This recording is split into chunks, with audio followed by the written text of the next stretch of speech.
Nampaknya Pak Jokowi ini sedang menggali lubang untuk kuburnya sendiri. Dan lubangnya semakin dalam. Dia sudah menggali kubur untuk tol Sumatera, kemudian kereta cepat. Dan inilah merasa kurang dalam juga, maka digali semakin dalam.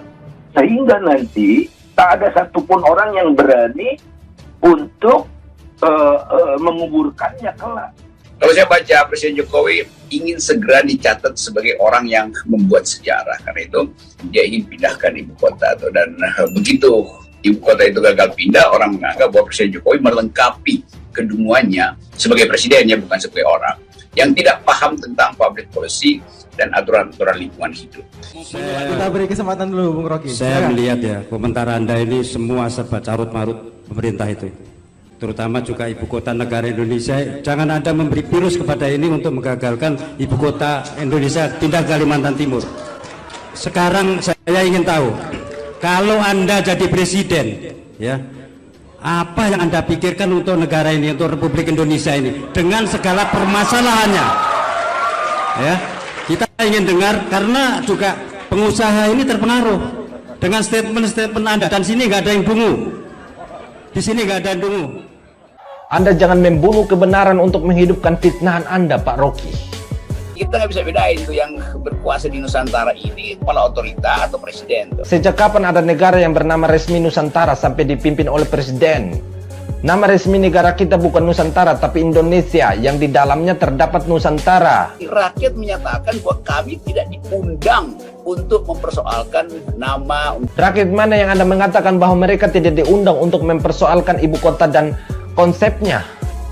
Lalu buat apa ada anggota DPR di Senayan? Fungsinya apa mereka yang duduk di kursi empuk Senayan kalau bukan menghimpun, menampung, serta menindaklanjuti aspirasi rakyat? Kalau di istana rakyat, maka seluruh rakyat itu mesti diminta semacam dengar pendapat lah. Kan ini. Apakah Anda mau agar ratusan juta rakyat Indonesia ini masuk ke Senayan dan ikut rapat bersama-sama di Senayan, baru Anda bisa mengatakan bahwa rakyat diundang, begitu?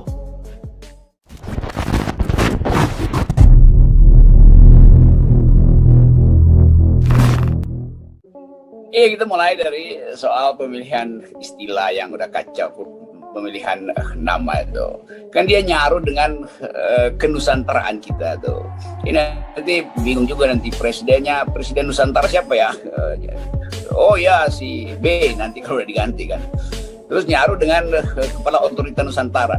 Jadi nanti kita nggak bisa bedain tuh yang berkuasa di Nusantara ini kepala otorita atau presiden tuh. Untuk Pak Rocky Gerung, beta ini pemuda NTT yang tidak berpendidikan tinggi. Dan beta juga dari daerah terpinggir Indonesia yang mana kualitas pendidikan kami masih sangat memprihatinkan. Tapi minta maaf, beta bisa bilang bahwa pemahaman Anda soal Nusantara masih sangat dangkal sekali. Masa Anda mengatakan bahwa orang akan bingung soal siapa yang akan memimpin Nusantara, presiden atau kepala otorita? Anda juga menanyakan siapa presiden Nusantara. Pertanyaan Anda itu kalau disederhanakan jadinya siapa presiden negara kepulauan. Karena inti dari kata Nusantara itu merujuk pada kepulauan, bukan pada suatu negara. Sejak kapan ada negara yang bernama resmi Nusantara sampai dipimpin oleh presiden? Nama resmi negara kita bukan Nusantara, tapi Indonesia, yang di dalamnya terdapat Nusantara. Makanya sering disebut Negara Kesatuan Republik Indonesia. Karena apa? Karena pulau-pulaunya atau nusa-nusanya telah disatukan menjadi negara Indonesia. Kayaknya Anda itu harus banyak membaca soal Nusantara supaya jangan memberikan pemahaman dungu pada kami muda-mudi bangsa.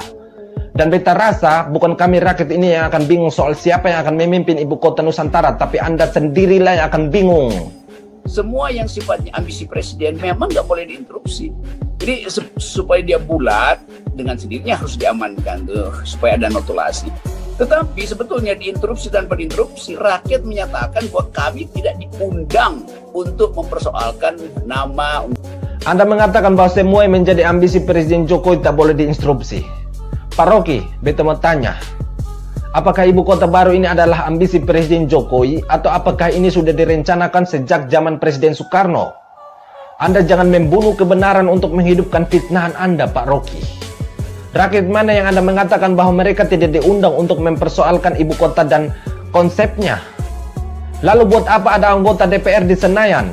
Fungsinya apa mereka yang duduk di kursi empuk Senayan kalau bukan menghimpun, menampung, serta menindaklanjuti aspirasi rakyat?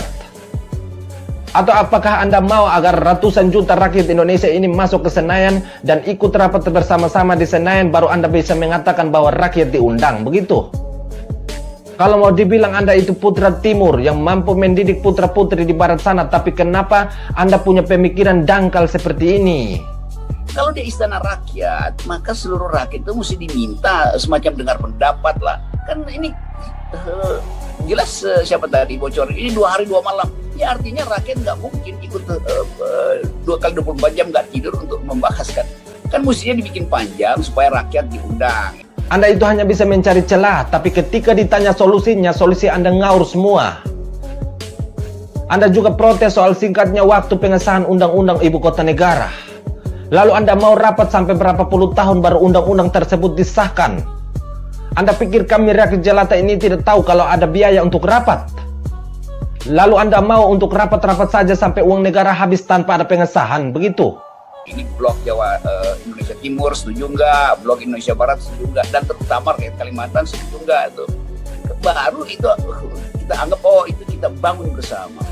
Anda tidak perlu menyuruh Presiden Jokowi untuk minta izin pada masyarakat Indonesia, khususnya Indonesia bagian timur. Karena sudah pasti kami mayoritas masyarakat bagian timur ini setuju. Bahkan bukan hanya setuju soal desain istana negara saja, tapi kami juga setuju soal nama ibu kota Nusantara. Kami lebih setuju dengan nama Nusantara dibandingkan dengan solusi Anda yang memberikan nama Jokowi Karta. Ibu kota negara ini sudah direncanakan sejak dulu, jadi tidak perlu rapat yang berlama-lama. Dan Presiden Jokowi membuat undang-undang lalu diajukan ke DPR. Dan di DPR itu ada partai yang Anda dukung, yaitu Demokrat. Mereka juga setuju dan mensahkan undang-undang tersebut. Kenapa Anda tidak protes ke Demokrat? Kok Jokowi yang jadi sasaran Anda? Kalau Demokrat setuju artinya Demokrat juga menyuarakan suara Anda. Karena selama ini Anda merasa sebagai bagian dari oposisi dan pendukung Demokrat. Kenapa Anda jadi panas dingin seperti ini? Atau apakah Anda mau Kalimantan tidak maju seperti Jakarta? Anda mau Jawa sentris saja? Atau jangan-jangan Anda takut lahan demo yang berbau anarkis akan hilang? Jadi stop tipu-tipu rakyat, khususnya kami masyarakat bagian timur. Kami bagian timur ini mau maju, bukan mau didungu-dungukan oleh pernyataan Anda yang hanya bisa diterima oleh pemikiran dungu. Jadi daripada Anda menghabiskan waktu untuk menyerang Presiden Jokowi, mending sekali-sekali mainlah ke kampung halaman Anda, supaya Anda bisa melihat kemajuan Manado saat ini seperti apa.